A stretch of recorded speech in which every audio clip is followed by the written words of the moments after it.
Mymensingh city কর্পোরেশনের শম্ভুগঞ্জ বাজার জেলার অন্যতম বৃহৎ বাজার হওয়ায় দেশের বিভিন্ন প্রান্ত থেকে ক্রেতা বিক্রেতারা আসেন এই বাজারে।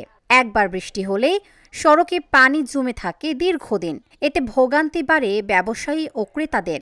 রাস্তার দুপাশে ফল, মনোহারি এবং সবজির দোকান থাকলেও পানির কারণে বেচা বিক্রি এখন প্রায় বন্ধের পথে।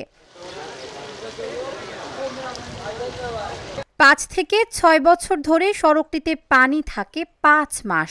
ড্রেনেজ ব্যবস্থা না থাকায় সেই পানি উঠে যায় বাসাবাড়িতে। সিটি কর্পোরেশনকে জানিয়েও পাননি কোনো ফলাফল। অভিযোগ স্থানীয়দের। অল্প কিছু বৃষ্টির জন্য আমরা ওখানে কাজ করতে পারি না। সামনে তো অনেক বৃষ্টি বাইরে হয়েছে, তখন কি করা যাবে? এখন তো আমরা বকুলানে না খেয়ে থাকতে হবে। আমরা ঠেঙ্গে ঠেঙ্গে এখনই গাও হয়ে গেছে, সামনে অত কি কাজকর্ম করবো। অনেক সমস্যা হয়, আমার সমস্যা হয়, পাবলিকের সমস্যা হয়। রাস্তা দিয়ে হাইটে যেতে পারে না, আমরা গাড়ি নিয়ে যেতে পারি না, পাবলিকের লাইয়া অনেক রকমের সমস্যা। আমাদের অনেক দুর্ভোগ হয়, তাই যদি রাস্তাটা একটু ভালো হয় তাহলে তো আমাদের একটু উপকার হয়। প্রতিদিন স্কুলে যাই, তখন স্কুলে পরে আবার বাসায় যাইতে হয়, তাই এই সময় লস হয়, পরে আমরা ক্লাস করতে পারি না। ড্রেস মাইখা যায়, অনেক অসুবিধা। তারপর গাড়ি যাইতে চায় না, আমাদের লেট হয়ে যায় কলেজে যাইতে।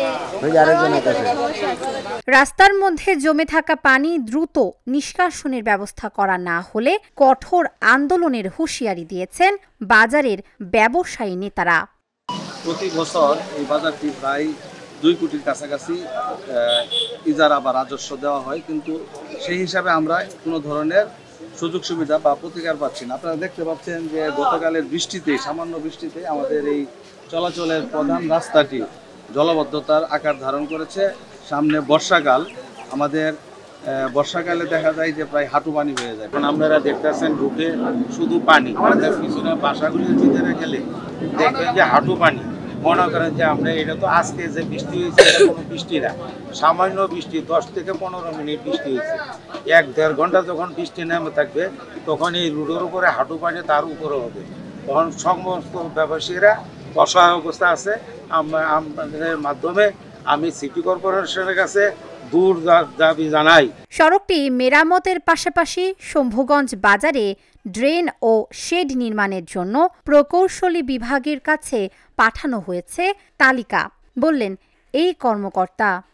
আমরা ইতিমধ্যেই বাজার উন্নয়ন কাজের জন্য প্রকৌশল ডিপার্টমেন্টকে কিছু উন্নয়নমূলক কাজের তালিকা দিয়েছি, যার ভিতরে ড্রেন নির্মাণ, রাস্তাঘাট মেরামত এবং উন্নয়ন, তারপর গরু বাজারের শেড নির্মাণ, চামড়া বাজারের শেড নির্মাণ ইত্যাদি কাজের প্রকল্প দেওয়া আছে।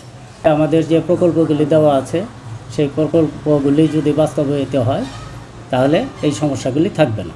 চলতি বছরে শম্ভুগঞ্জ বাজারটি সিটি কর্পোরেশনের কাছ থেকে 1,80,00,000 টাকার ইজারা নিয়েছেন ব্যবসায়ীরা। Dhaka journal, news desk.